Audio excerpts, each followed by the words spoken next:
Hi everyone, Dr. Anna here, and now we continue the rock fossils and time module with the stratigraphy part. So this is segment 5. Stratigraphy is a branch in geology that involves the study of rock layers in the earth crust. I'm not saying that there are no layers in other type of rocks, but the most prominent ones and the ones we can use is mostly in sedimentary rocks. When we examine the characteristics, composition, and arrangement of the layers of these sedimentary rocks, we can interpret the earth history and the evolution of it. The stratigraphy relies on the geologic principles we have already learned. It will provide us valuable insight into the deposition of sediments and the occurrence of geological processes throughout the Earth history. It will definitely help us to find very important geological resources such as the coal, oil, and the most important is our drinking water. These are all found in sedimentary rocks. The next thing we have to learn about is the sedimentary facies because we're going to look at sea level changes and other important things in historical geology. You have to understand what is a sedimentary facies. The sedimentary facies refer to distinct bodies of sedimentary rock which are different from the neighboring sediments because of the variation in the sedimentary conditions, like the environments. Each facies will have a unique characteristic such as composition, grain size, and fossil content, if there is any. And that reflects environment where the sediment was deposited. Like if you look at this picture right here, this the terrestrial, the continental environment, and here is the beach area right here. So the environmental conditions are very different here because they are much higher energy than down here. These facies will exist next to each other. And the reason for that is because they are very different conditions. Like if you look at the energy level of the environment, the temperature, the salt content, the oxygen, all those variable can change throughout sedimentation. So that's why we have these different facies. I'm going to show you these facies and how they relate to each other next to each other. Like if you look at this here, this is an oceanic environment. So here is the terrestrial part. This is on land. The rivers are bringing in the sediment into the ocean. So this is the delta area. And then you have the near shore environment right here, near shore. That just means that you are in the wave zone, you're in the tidal zone. So the energy level is really high here, and only larger grain size sediment can settle down. So this is what we call the sandstone facies. And then, of course, we'll have silt facies. But right here, we're just going to show the shale, which is deeper water environment. It could have oxygen or no oxygen at all, so the color can change as well.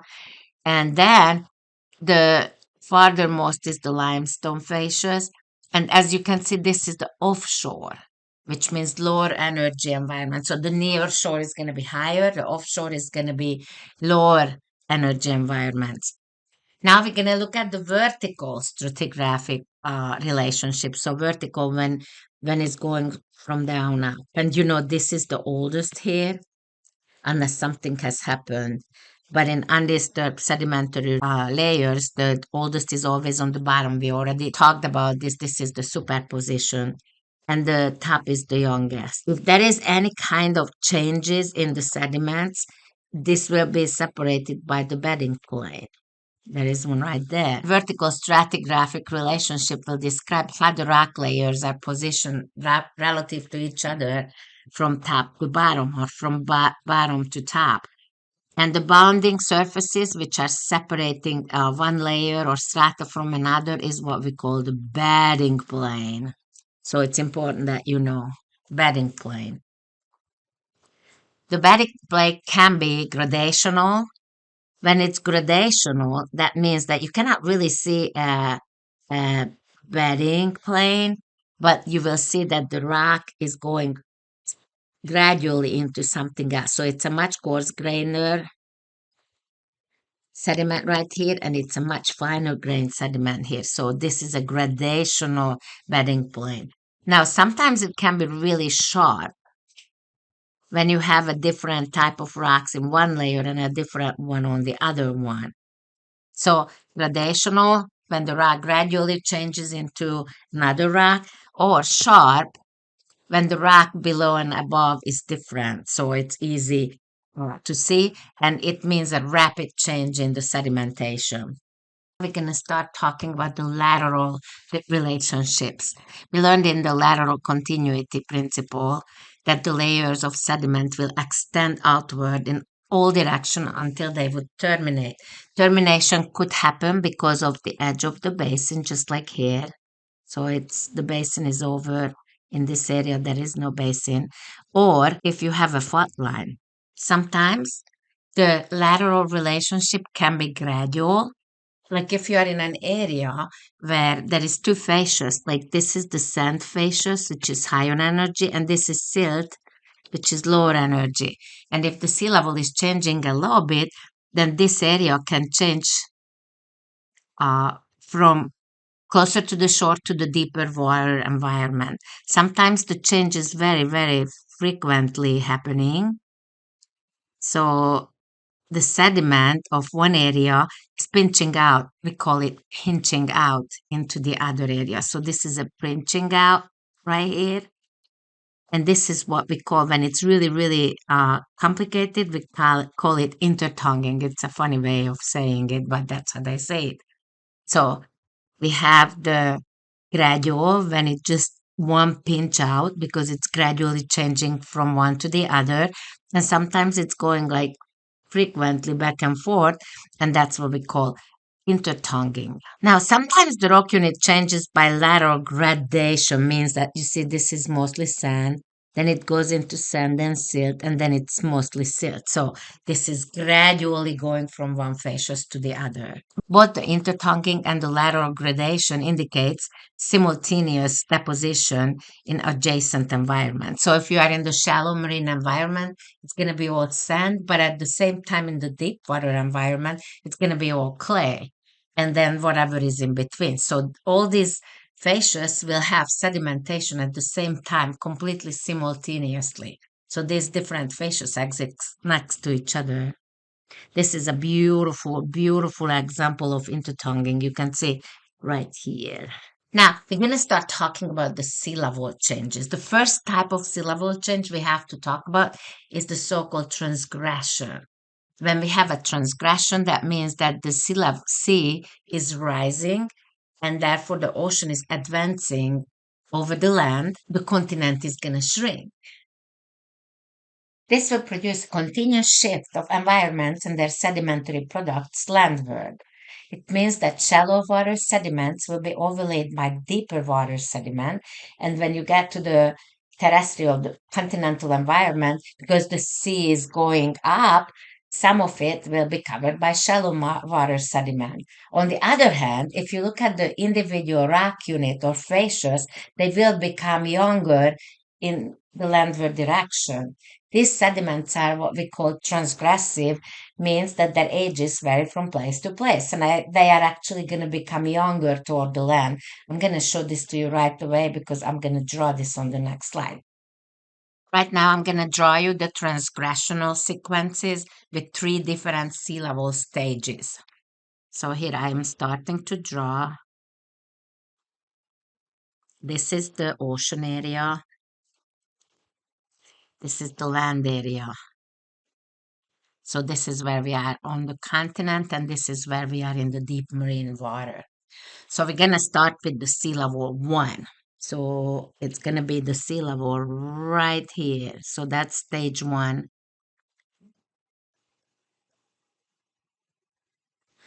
So at sea level 1, this is all continent. This area is all continent. And right here is the very shallow marine environment. So the highest energy, the sediment here is going to be pebbles.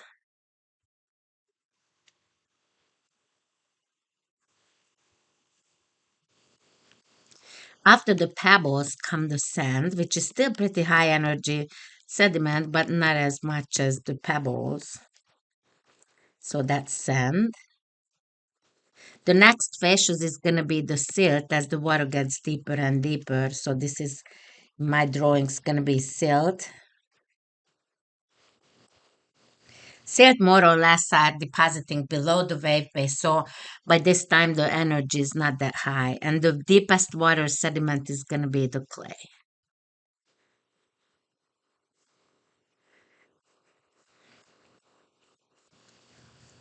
So these are the different fascias next to each other, simultaneously depositing this different kind of sediment. Just because, remember, the energy environment, the depth of the water depth is changing, so therefore these different fascias exist next to each other simultaneously.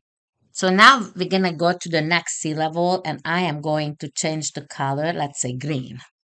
So here we are, sea level 2. So it goes up about this much. Oh, here is the razor. I just learned it. I'm gonna take out this right away. So now this here, and I have to go back to the pencil, I guess, pen, and it is green. So now this is the area which is at the beach, the highest energy. The next sediment is gonna be the sand, then the silt, and then the clay. But I hope none of the last you kind of can see what happened. So now the next one is going to be the sea level 3. Take off a couple of things. So I'm going to get the eraser and I take out the ocean. You know, this is the way to the ocean. I'm going to take off the second sea level and then I'm changing the color of the pen, let's say to blue. So the sea level 3 is going to be right around here. And let's say this is the sea level now. This is the highest energy environment. We're going to have the pebbles right here. Then it's going to be followed by the sand as the water depth is increasing. And then it's going to be followed by silt. Then it's going to be followed by the deepest water sediment, which is the clay. So what is really interesting that if you want to see what kind of sediments you have in this sequence, because now it's a sequence, then if you drill a borehole right here, you won't know anything about the sea level because it's nothing but clay. So this is not a good place to try to figure out what kind of sediments we're dealing with. But if I do have a borehole right here, this is what we see in that borehole.